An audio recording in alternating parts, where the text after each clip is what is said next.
Bonjour à tous, aujourd'hui je vous parle de la seconde partie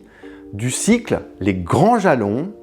pour comprendre l'art contemporain. Alors comprendre l'art contemporain, on s'en souvient, c'est quand même extrêmement important. Dans une première partie, on avait abordé plutôt l'art moderne. On se souvient de nos grands ancêtres, les Picasso, les Marcel Duchamp, le surréalisme, tout ce qui avait pu expliquer en effet cette espèce de révolution picturale incroyable. Et on va s'ouvrir là maintenant,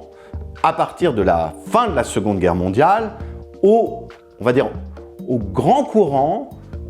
minimaliste, conceptuel, également ce qu'on appelle l'école de New York, et tout ce qui véritablement, cette fois-ci, prépare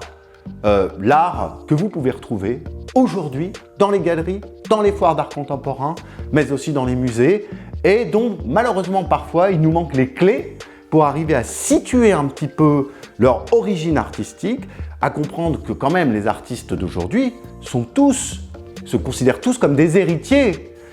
de l'art conceptuel par exemple, ou de gens comme Sol Lewitt dans l'art minimal, ou encore bien sûr de gens comme Rothko, Pollock, qu'on verra également, ou des grands artistes de l'art visuel, je pense à des gens comme Vasarely, comme Soto, ou encore, on parlera bien sûr également du land art, de la performance, qui sont des mouvements qui ont toujours voulu aller plus loin au fond dans la dématérialisation de la création artistique, puisque bien sûr depuis le fameux urinoir de Marcel Duchamp, on est en 1917 jusqu'à aujourd'hui en 2019, en 2020, nous allons avoir toujours une progression vers un peu plus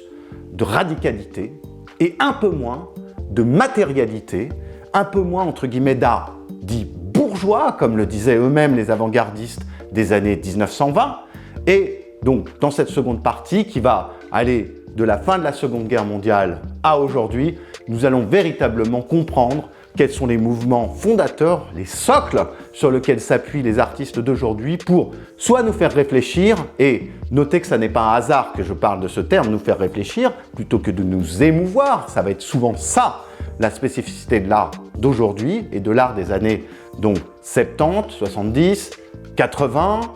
et avant même des années 60, mais aussi de nous permettre d'avoir une vision sur le monde, y compris d'être les citoyens du monde à travers l'analyse de l'image dans cet univers où nous sommes submergés au fond d'images et où les artistes nous apprennent finalement,